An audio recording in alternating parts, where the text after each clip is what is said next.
Rafael Lozano, investigador del Instituto para la Métrica y Evaluación de la Salud de la Universidad de Washington. Muchísimas gracias por estar con nosotros. Doctor, bienvenido. ¿Qué tal, Joely? Buenas noches. ¿Cómo está? Y un saludo a todo su auditorio. No, hombre, le apreciamos muchísimo, como siempre, que le dé este privilegio a nuestro auditorio de platicar con expertos que nos abran los ojos, que nos ayuden a ser conscientes de la situación. Primero que nada, estas proyecciones son verdaderamente alarmantes. No queremos causar ese pánico en la población, pero la verdad es que sí, 1 millón de contagios alarma a cualquiera. Joely, le agradezco mucho la introducción porque usted hizo una excelente exposición de lo que es la pandemia en el país, presentando la variante original, después cuando no había vacuna, cuando no se conocía prácticamente nada, la segunda ola, cuando no había vacunación, luego el incremento por la variante Delta y ahora por la variante Omicron. La gran diferencia entre estas tres variantes es justamente la letalidad y la presencia de las vacunas. Entonces, efectivamente, estamos en una velocidad impresionante de contagios. Si me permite decirlo, en 3 semanas estamos prácticamente viviendo lo que vivimos en 6 meses u 8 meses con variantes anteriores. Esa es la dimensión de esta variante Omicron, que desafortunadamente está mezclada con la variante Delta, que tiene otro tipo de afectaciones. Esas son algunas de las hospitalizaciones que vemos, pero afortunadamente la variante Omicron se queda en la parte superior del aparato respiratorio, con lo cual compromete poco la situación de gravedad de las personas. Sin embargo, pues sí, las cifras de contagio pueden tener repercusiones a largo plazo, ¿no? Tenemos algunos casos conocidos del llamado COVID largo, de muchas cosas que no tenemos todavía conocimiento, tal vez ni siquiera registro, ¿no? No hay un registro. Ahí tiene usted toda la razón, Joely. Y fíjese que el COVID largo en realidad son secuelas en diferentes componentes. Lo que nos ha fallado es pensar que el COVID es una enfermedad exclusivamente respiratoria. No, es una enfermedad sistémica y afecta a diferentes órganos del cuerpo, problemas neurológicos, problemas de concentración, problemas cardíacos, en fin, ese es el COVID largo y sí, las secuelas las estamos viendo en más del 15 al 20% de la población. Mire, la cantidad de respuestas, de preguntas que la gente comienza a compartir en las redes sociales, por supuesto, siempre les agradecemos que tengan este espacio como una referencia para preguntarle a los expertos. Por ejemplo, nos dicen, ¿va a tener efectos el regreso a clases presenciales? En México hay un llamado para volver a la actividad escolar. ¿Qué efectos puede tener en todo caso, tanto para los estudiantes como para los maestros y las familias en general? Pues en realidad lo que estamos viendo es lo que sucedió en las fiestas de fin de año. Ese es el resultado del incremento. Yo lo que le puedo decir, Yaeli, es que nuestra estimación se quedó corta. Usando datos de mediados de diciembre, nosotros estimábamos 10,000 casos diarios a estas alturas del año, cuando en realidad ya llegamos a 20,000. Habíamos estimado 20,000 casos para el mes de febrero. Entonces, sí tenemos que reajustar las estimaciones. Respondiendo a la pregunta, por supuesto que cualquier aglomeración trae mayor posibilidades de contagio, y guardando la distancia y protegiéndose con el cubreboca, pues puede haber cubrebocas, puede haber una menor transmisibilidad, pero no se puede asegurar dada la agresividad de esta variante. Según esta previsión, el pico de la cuarta ola se alcanzaría el 25 de enero con más de 1.100.000 contagios en 24 horas. Es el resultado, como decía, posadas, Navidad, Año Nuevo, Reyes, etcétera, y tal vez el regreso a clases, el regreso a las nuevas actividades, a la nueva normalidad, ¿o no tiene nada que ver? Pues es que no, sí tiene que ver, porque prácticamente ya no hay disminución de la movilidad. La movilidad en la mayoría de la población sigue siendo la que había antes de COVID. Es decir, van a todos lados, se presentan en todos lados. Digo, fue muy obvio las verbenas que se dieron en la Ciudad de México y en otras ciudades del país, en donde se veía claramente la presencia de cero movilidad, de 100% de movilidad. Yo lo que le puedo decir, Yaeli, es que lo que vimos el día de hoy en la Ciudad de México es lo que vimos exactamente hace un año. Más de 5,000 casos en un día. Y se habla de un estimado de 601 personas fallecidas en uno de los picos de esta cuarta ola, según esta primera proyección. En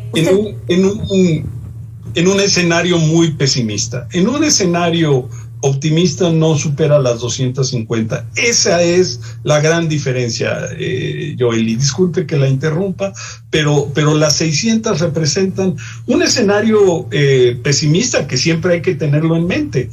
Nunca uno puede quedarse únicamente con la idea de que todo va a ser menor. Yo creo que sí hay que considerarlo, pero en promedio el escenario esperado es de alrededor máximo de 250 defunciones al día. Ahorita estamos registrando alrededor de 120, dependiendo del día en el que estemos. ¿Qué le parecen estas declaraciones del secretario de Salud que habla de cómo tratar los contagios en niños? Si me permite, vamos a escucharlo. Dice que con, por ejemplo, Big Vaporub y a lo mejor algunos tecitos. Vamos a escucharlo y usted me dice qué le parece. Es tan solo como con test, no estoy señalando que es así de sencillo, con test, con paracetamol, con un medicamento que es muy benéfico para eso y que no es agresivo en otros tejidos, y desde luego la fluidez del medio caliente que esté, lo que se usan las mamás, el Vaporub y todas esas cosas que parecen ser intrascendentes. Estas declaraciones que intentan tal vez dar un mensaje de tranquilidad a la población, ¿pueden resultar contraproducentes o son efectivas para la gente que lo escucha? Bueno, en realidad la gente está esperando unas respuestas un poco más científicas y técnicas y no medidas de uso común. Seguramente el doctor Alcocer está ubicando el problema en el nivel, vamos a decir, leve de una infección respiratoria como si fuera una gripa, y pues el tratamiento que nos está señalando es el de una gripa. Yo sería más cuidadoso con el Ómicron. Ahora, hay países donde la gente no ha recibido ni una sola dosis por, obviamente, una crisis económica, por la distancia, etcétera. Otros donde están en la tercera dosis o ya van a entrar a la cuarta etapa de vacunación. ¿Cómo actúa esta diferencia de vacunación en la población en los escenarios de contagios a nivel mundial cuando vemos que hay muchas fronteras que no se han cerrado, cuando la actividad comienza a tomar su regularidad? La vacuna protege, sin lugar a dudas. El no tener vacunas hace muy vulnerable a la población, y sobre todo si la carga de Ómicron es muy fuerte, es decir, si uno se contagia con una persona que tiene una gran cantidad de virus en el momento del contagio, puede ser comprometedor si no tiene vacunas. Las vacunas nos protegen. El hecho de tener la fortuna de tener 3 dosis le da mucho más protección a las personas, aunque hay personas con 3 dosis y que han sufrido Ómicron o ser positivos a la prueba rápida de antígenos sin saber qué es Ómicron. El punto real es de que sí tenemos que mantener y seguir expandiendo la vacunación en la medida de lo posible. En México, de acuerdo con nuestras estimaciones, solamente el 52% de la población tiene el total del esquema de 2 dosis, y muy pocos todavía tienen la tercera dosis o el refuerzo. Entonces, ahí sí conviene mucho hacer un esfuerzo muy serio, y yo creo que la población en México, a diferencia de otros países, sí está dispuesta a recibir las vacunas que les ofrezcan.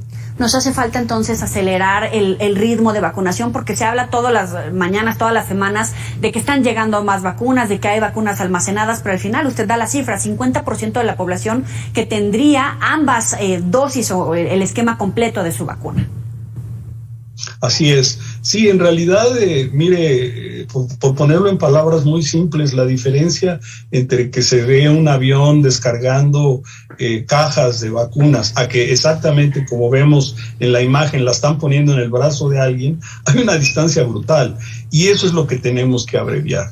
Y eso no es más que una mayor aplicación de la gerencia de la vacunación, y seguramente con todos los obstáculos se puede acelerar aún más.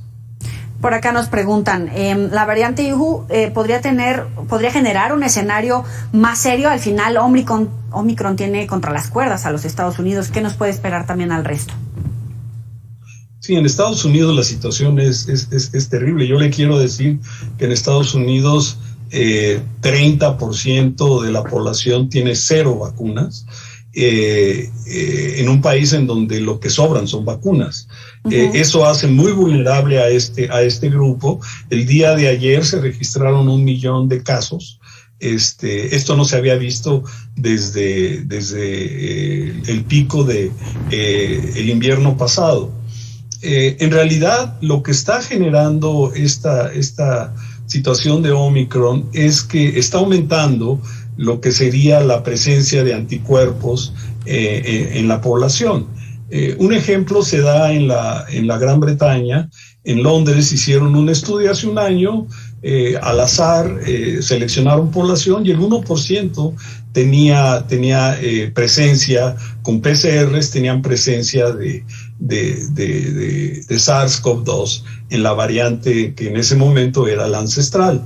Y actualmente ellos encontraron que el 10% de la población tiene la variante Omicron. Entonces, esa es la diferencia, más o menos, de lo que vimos y lo que estamos viendo.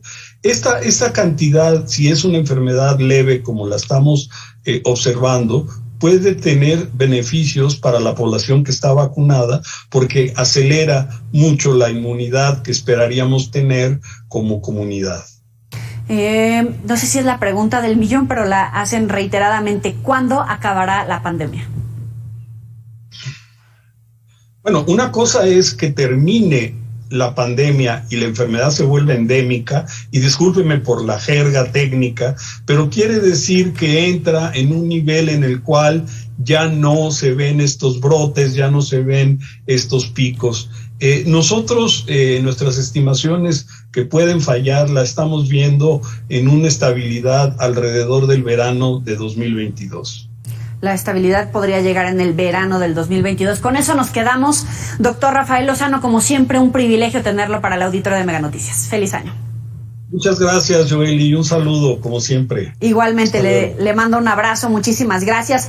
Bueno, y también con el aumento exponencial de contagios de COVID-19 por esta variante Omicron,